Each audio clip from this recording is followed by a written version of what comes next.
you ever thought that the times we get tired or lost in the journey of life have more to do with the fact that we focus more on the things we want than the things that we actually need? Today, I'm happy to welcome my friend Sarah, one of our beloved team members, to meet me here as we continue to find God in the middle of the mess.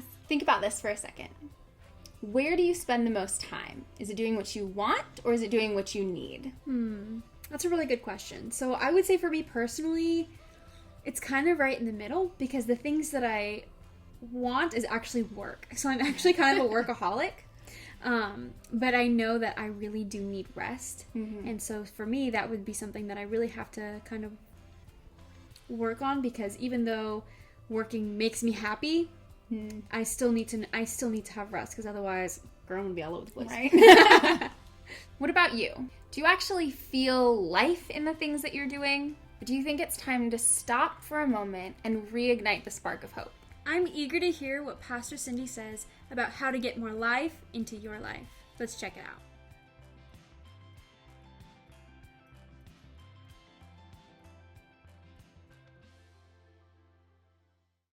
I am super excited about this message, and about just being in John is so fun. And if you didn't do your homework, there is no guilt here, and there is no shame. If you did, I pray that what you heard God say to you and got into that first chapter of John blessed you. And we are going to see what Jesus did there. And it's so fun because we really do live in an era of modern miracles. And tonight we're going to talk about the miracle where Jesus turned water into wine. But ladies, every morning I have this little machine on my counter that turns water into coffee. Right? All I have to do is put the water in, and then the little cup, and I put it in there, and I press a button, and it's a miracle. It's just one cup. I remember having to make a whole pot. Who remembers that? That was still a miracle. Nonetheless, we have other miracles happening in my house, all because of my husband. He is a miracle-making man, and that is because he is techie beyond normality. And one of the things that magically happens in my house all over is that all I have to do is say, Siri, turn on my bedroom lights, and they come on. It's like I have got some power or something. What's hilarious is when the Wi-Fi goes off, you can't turn them off. That's nice. We are living in this era of modern miracles where we really are kind of experiencing these things that people of Jesus' day, if they had come and if they just see the way we live our lives, they would be shocked. But it doesn't matter how many gadgets we have or how many Keurigs you own, or if you can tell your lights to turn on or off, or turn the TV on, or put a song on, or how many, it's really cool to speak into the air and have things come on. However, it transforms, it changes how we live our lives physically, but it doesn't impact how we live our lives emotionally or spiritually. That kind of miracle takes more than technology. That kind of miracle takes more than great minds figuring out how we can do this. How many of you wish it would be as easy to change your life as it is to push a button on a little machine, right? We want that. God, can you transform me as easy as it is for me to say, hey, Siri, turn on Cindy's closet. It's not my closet, it's Cindy's closet. If you don't say it the right way, it doesn't work. But a relationship with Jesus isn't like that. It's not like if you don't say something the right way, it doesn't work. Because it isn't just about you saying something. It is about who Jesus is and how much he loves you. You can say it all kinds of wrong. He knows what's in your heart. He knows when a plea is honest and authentic, and he also knows when it's fake. He knows when you're worshiping and you're not worshiping. Your hands are just up. That's technology there. That's not he knows when you're desperate and you don't even have words. You don't need words. because it's about who he is and the vision he has for you that he came for. Last week we talked about, that first chapter of John, that in the beginning was the Word, and the Word was God, and the Word was with God. And this big idea of Logos. And here we have Logos embodied in a human form. And we find him in chapter 2 at a party. This is how it opens up. This is how John opens it up. And I'm going to read, let's just read it. You have it in your binder, or you can, open your Bible to chapter 2 on your phone, or like the old-fashioned girl up here. I'm just going to read the whole thing. We're going to read 1 through 11, and then I'll go back. On the third day, a wedding took place at Cana in Galilee. Jesus' mother was there, and Jesus and his disciples had also been invited to the wedding. When the wine was gone, Jesus' mother said to him, "They have no more wine." He said, "Woman, why do you involve me?" Jesus replied, "My hour has not come." His mother said to the servants, "Do whatever he tells you." Nearby stood 6 stone water jars, the kind used for Jews for ceremonial washing, each holding from 20 to 30 gallons. And Jesus said to the servants, "Fill the jars with water." So they filled them to the brim. Then he told them, "Draw some out and take it to the master of the banquet." And they did so. And the master of the banquet tasted the water that had been turned into wine. He did not realize where it had come from, though the servants who had drawn the water knew. Then he called the bridegroom aside and said, "Everyone brings out the choice wine first, and then the cheaper wine after the guests have had too much to drink. But you have saved the best till now." What Jesus did here in Cana of Galilee was the first of the signs through which he revealed his glory, and his disciples believed in him. So here we have, on the third day, a wedding took place at Cana in Galilee. And Cana is about 5 to 6 miles from Nazareth. So it was a walking. So Jesus, and he had been invited to this wedding, and weddings were absolutely a huge deal, sometimes lasting 5 to 7 days, with lots of celebration and lots of tradition. And it was the job of the bridegroom, the bride, the families to provide all of this for this great party. And so here Jesus is invited on the third day, which is so interesting. Why did he say on the third day? I can tell you this, at the end of the book, there's another third day. And that's a third day that he resurrected to new life. That was a day that we have a party every year about. On the third day, it says, a wedding took place in Cana. Jesus' mother was there, and Jesus and his disciple had also been invited. Underline, been invited. He was invited to the party. Your first fill-in is that Jesus is present. Jesus is present. He's there. He is present. And not only that, but Jesus is present where he's invited. If you invite him in, his presence will be there. Not only is he present where he's invited, he's also present at the party. He's having a good time. He is there. He's enjoying and entering into the festivities of this commitment of a lifetime, of 2 people joining together for better or for worse. He is present in the party. I know that's not something you think about Jesus being at, but yet it starts with Jesus goes to parties. Just in case you thought he was just a bummer who brought whips and chains and it's all about death, it starts with him being at a party. Not only that, but he is present where he's invited, he's present at the party, and then he's present in the middle of the problem. Jesus is present in the middle of the problem, and the problem was they ran out of wine. You know what's really cool about this is that wine is a rabbinical symbol of joy. It is something this is a symbol of life and joy. You know, the title of this week is When You Need More Life in Your Life. Last week we talked about Jesus being the Zoe, the life.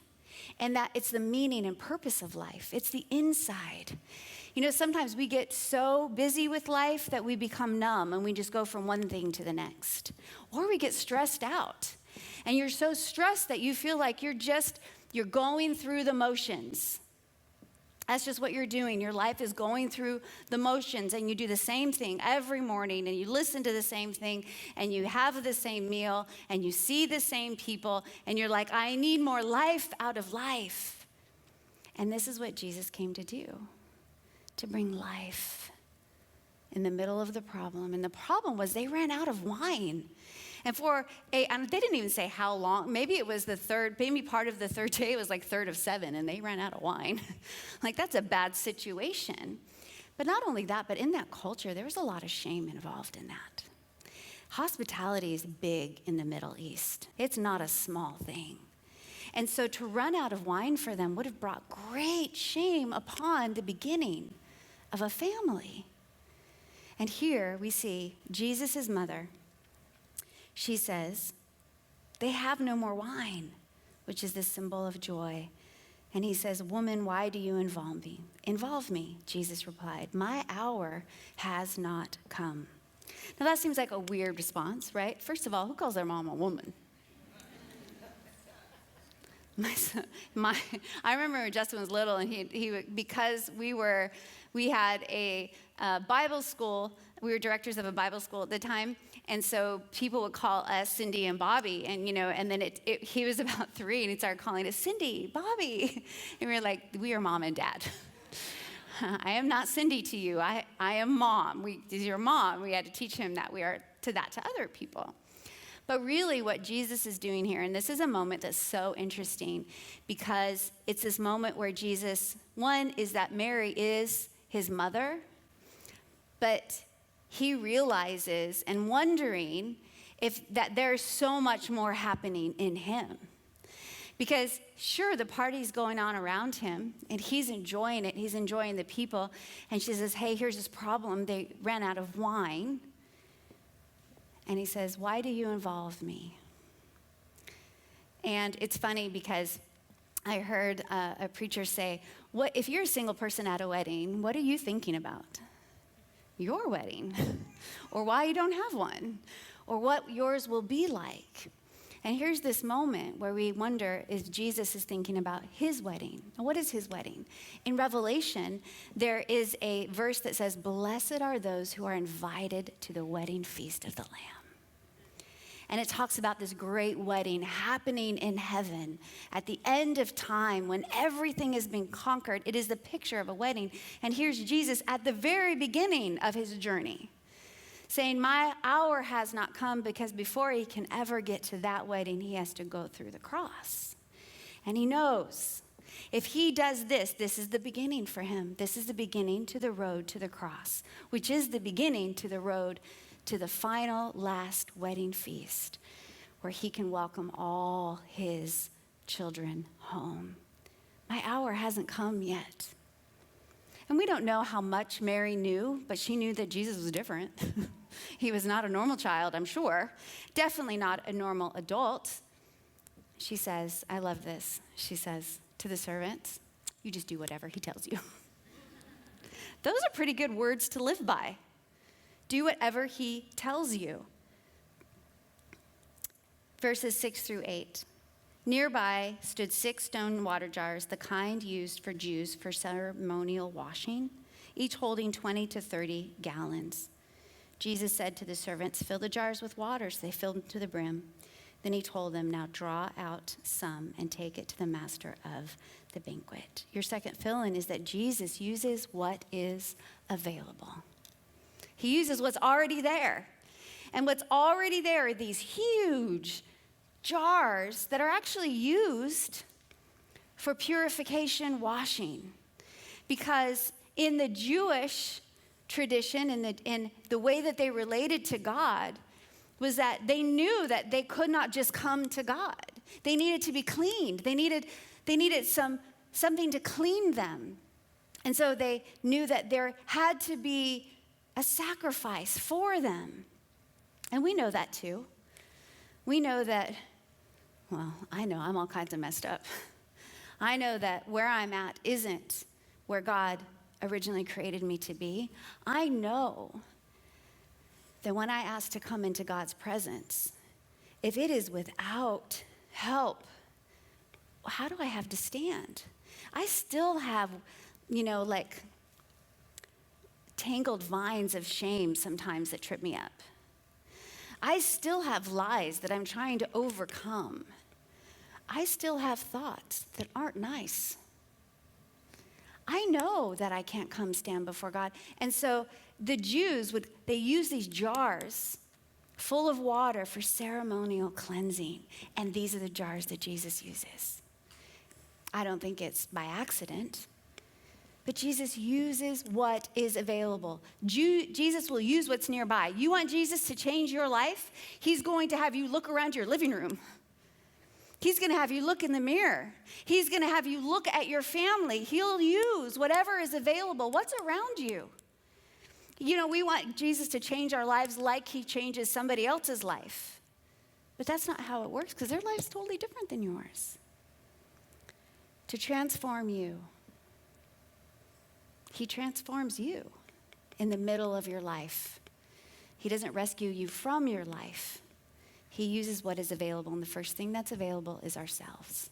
Use me however you want. It's amazing that when you make yourself available to God, how he'll use you to transform your home, your family, your friends, your church. You're not even doing it on purpose. You're just like, I need help. I don't want to be like this anymore. And you say, I surrender myself to you. And then pretty soon people around you start to change, and they're inspired by your change. Have you ever, anybody told you, you're inspired? I'm inspired by you. Like, that's awesome. Me too. Let's keep changing. I'm inspired by Jesus. He uses what is available. And one of the things that he used was the servants. The servants didn't do the miracle, but he involved them. In fact, what I love about this is, what does it say? How did he do this miracle? Jesus said. Here's that logos again. Here is he didn't get up, he didn't go over, he didn't do a chant over it. I don't even know if he was close to it, maybe 20 yards away. And he didn't even say, water turned to wine. No, he didn't. In a moment, in a second, he just said to the servants, fill the jars with water, and then they filled them to the brim. He used the servants, and they obeyed him completely. My favorite definition of obedience is trust plus action. That's all it is. Trust plus action. And that's what the servants did. They obeyed him all the way. They filled it to the brim. We don't know if they would have only filled it halfway, if they would have only got half the miracle. How many times in our lives do we not obey completely and we miss a miracle? Or we only get half a transformation, or we only get half of what we're asking for because we don't completely fill our trust to the brim. Whatever he asked, do whatever he asks you to do. And then do it to the brim, to the utmost, trusting that he can do it. Jesus said to the servants, fill the jars. And then he told them, so the second time, he's using his words. Now draw some out and take it to the master of the banquet. So basically, how did he do the miracle? He said, go fill it with water. And then he said, now draw it out. And within that time it took to do that, the water changed to wine. Now, good wine is not even ready to taste for like a month. If you are a winemaker or you know anything about making wine, it's 2 to 3 weeks to ferment it. And then a month in, after it's bottled, if you taste it, it's bad. It's not ready yet. Second month, it's okay. Third month, bottled. It's starting, I love it, it made me laugh. The more wine ages, the more unique it gets. Yes, I like that. The more I age, the more unique I get. Good wine. And here Jesus in a moment does what can be done in 3 months, 6 months, or a year. Like that. Blink of an eye. Jesus can do more than we can ask or imagine because he didn't do anything. He didn't move. but he spoke. And he involved people. And they got to be a part of this miracle because they took it to the banquet. Was it the master? The master of the banquet. And the master of the banquet tasted the water in verse 9. And that had turned into wine. He did not realize where it had come from, though the servants who had drawn the water knew. They got to share in the joy of this miracle. They got to share in it. And that's what Jesus does. He involves us, not just so that we can be a part of the miracle, so that we can share in the joy of it. There's nothing like sharing in the joy of a miracle that Jesus does for somebody else, just because you obeyed. And you know that obedience comes in small nudges and obvious ways. Every time I obey, I'm amazed at the joy I feel of being a part of a miracle in somebody else's life. And Jesus didn't even take credit for it. It's not like they were like, Jesus did this. The servants were like, that's amazing. And, you know, the master of the banquet went to the bridegroom. It's like, you did really good. And Jesus is like, you did really good. He doesn't even take credit for it because he didn't do it for him. He did it so that the bridegroom and the bride would not experience the shame that would come. He came to remove shame. He came to the middle of the feast. And you know, why did he start? Why was this his first sign?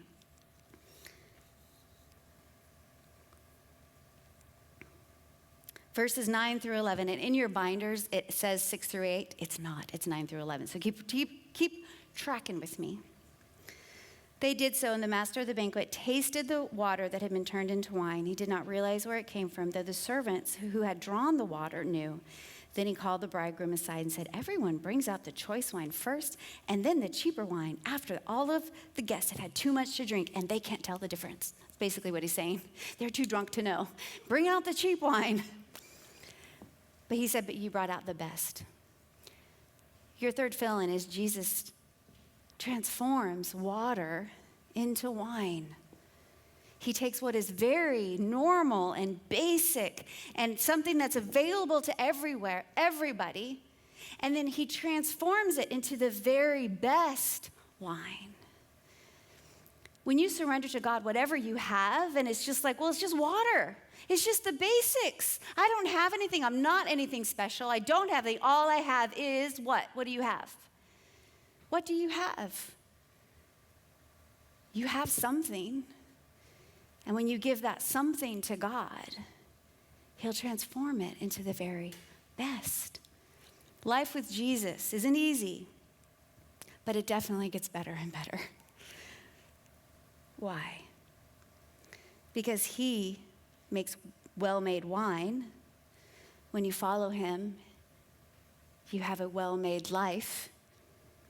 And then all of this is the becoming of a well-made you.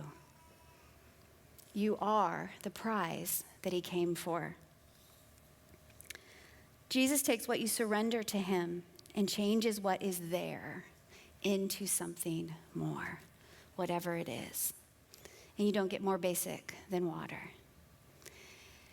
And what do you have to do? How do you do that? Well, the first thing is you invite him in. And the second thing is you offer what you have.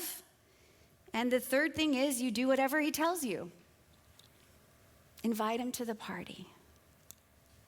Why, of all the signs, and then of course the last thing is that this was the first sign. Remember we talked about signs? It was the first sign, the first miracle that he did. And it's so interesting because it wasn't that he fed people or he raised people to life. The first sign he did was bring life and banish shame. The first miracle that he did was become the master of the banquet. Because he is a feasting, celebrating, freedom-giving Savior. That when you need more life out of your life, he said, I have the life that you need. And then I came and laid down the life, this life, so you could have the life. So that nothing separates you from God. There's no reason not to ask him, invite him into whatever problem, invite him into the party, invite him, and he'll be there. He's present, and he'll use whatever you give him. And then what did we say last week? Last weekend, it's John 1:8. No, it's 12. Yet to all who did receive him, to those who believed in his name, he gave the right to become the children of God. He gave the right. This is why he came. You are the prize. He wants you eternally. And on Monday, I went to the beach. And I didn't go to the beach the week before because it was freezing cold and windy. And that's not fun for me to be at the beach. My son actually loves that. Kyle, it's like California beach. So he loves that. I'm like, I'm not going. I went on Monday. And I needed some extra time because I was tired and I was really empty. And that's my Sabbath time. Also, thinking of that, today is the new moon of this month.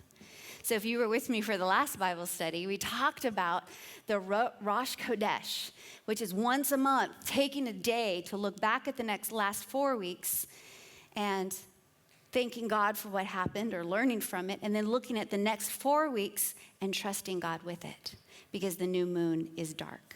We can't see what the future holds, but God can. So I was doing my new moon time with God on Monday. And I was there I bought a ticket. I parked close. I got there early, parked close to the beach, and bought a 4-hour ticket. I was going to be there for 4 hours. I'm usually there not that long, but I knew I needed it. And so about halfway through, I had to go to the bathroom because I do. I tried to drink lots of water. So I took my stuff back to the car. I walked to the bathroom. And on the way back, I noticed a whole lot more people were coming. And I kind of started to feel guilty, like, oh, maybe I should just leave because, people are going to want this parking space. I've had a good time here. Maybe I just feel bad. I just feel bad holding this really great spot by the, close to the beach. And as I was walking by, I thought, well, wait a minute.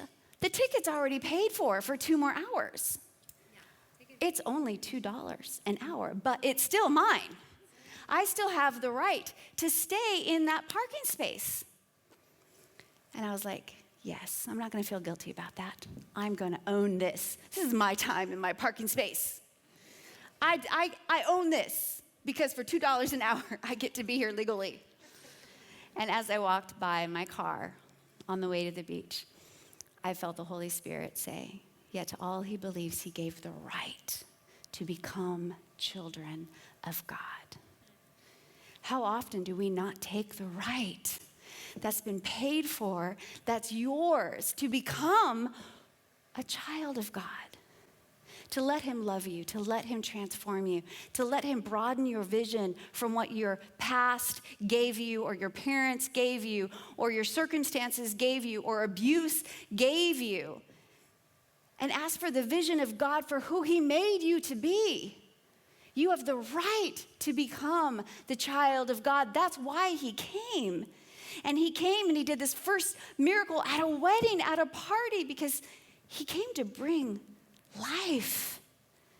But he had to go through death, and then he rose again on the 3rd day, so that you and I had the right, the legal right to become and to live in those rights. I did not give up my parking space. Don't give up your space.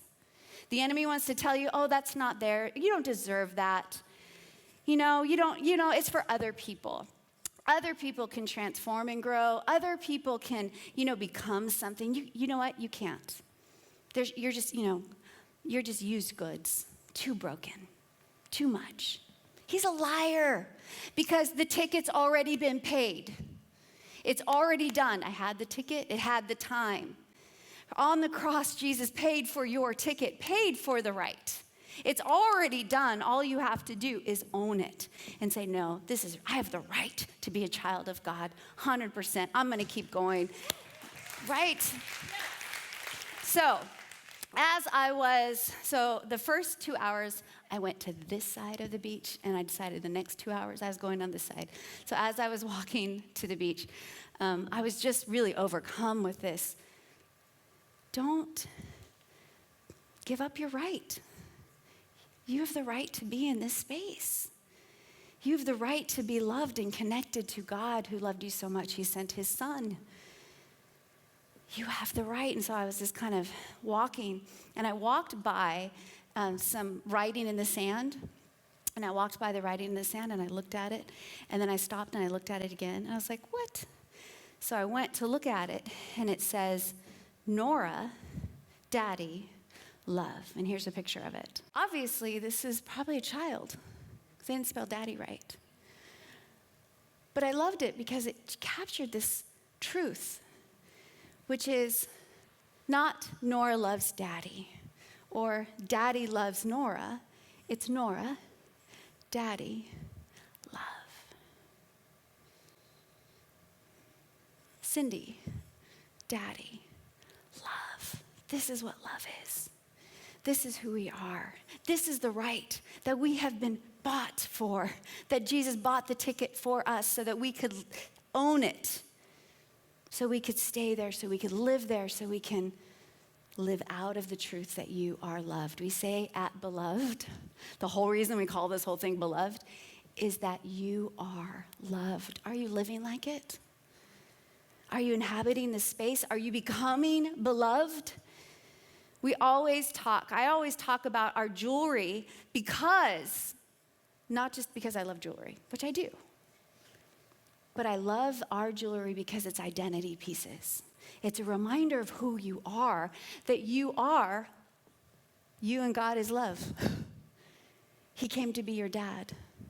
He came to embrace you. He bought it for you.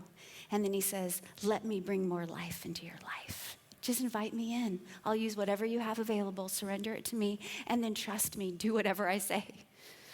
Do whatever he tells you. And it wasn't like a big thing for the servants to pour water and then draw out wine. God's not always asking you to do big things. Sometimes for you, the littlest thing is the big thing, right? He asks you to do a little thing. You're like, no, no, no. And he's like, just pour in water and draw out wine.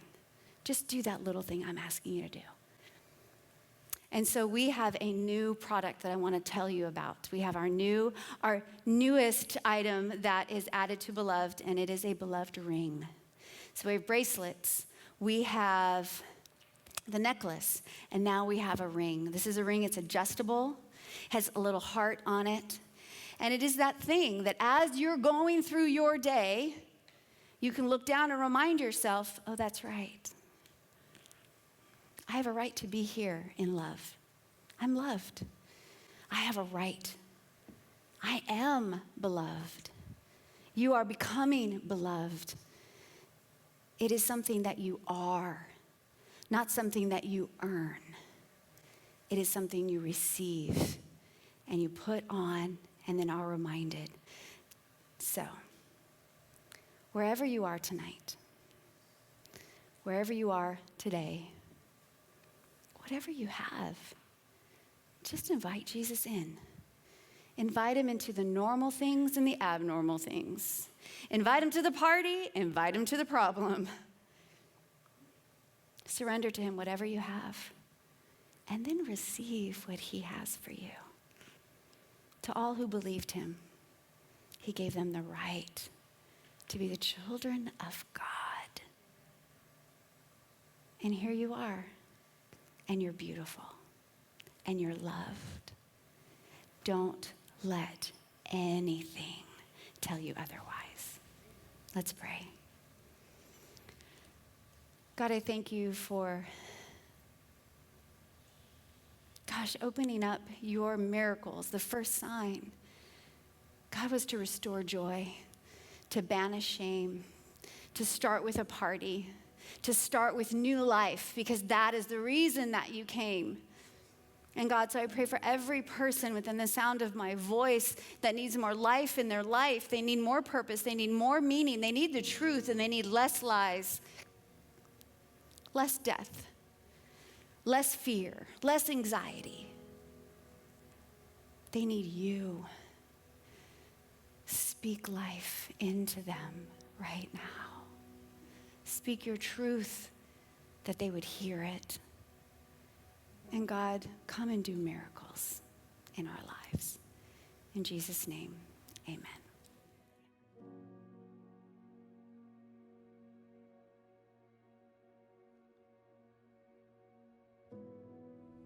how often do we forget the surrendering is the perfect opportunity to let God in? It's so easy to hold on to things that we love that it becomes harder and harder to release them so that we can catch hold of the things God has for us. That's right.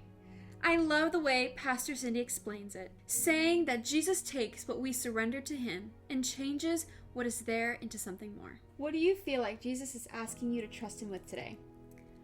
Well, for me, I'm in the middle of transitioning from one season into the next, so there's a lot of trust involved, but I think the biggest thing is just that God is asking me to trust that he knows what he's doing. And when he calls me out of one thing and into something new, that I don't have to be in control of it and control every little detail. And you're laughing because you know. But it's just to trust that he knows the future and he's got it in his hands. Wherever you find yourself in your journey with Jesus, we want to invite you to stop for a moment and think about this. Are you fully trusting him, or are you still holding on? It is our prayer that you would be able to surrender everything that's holding you back and give it to him. That way, he can transform it into everything he has for you.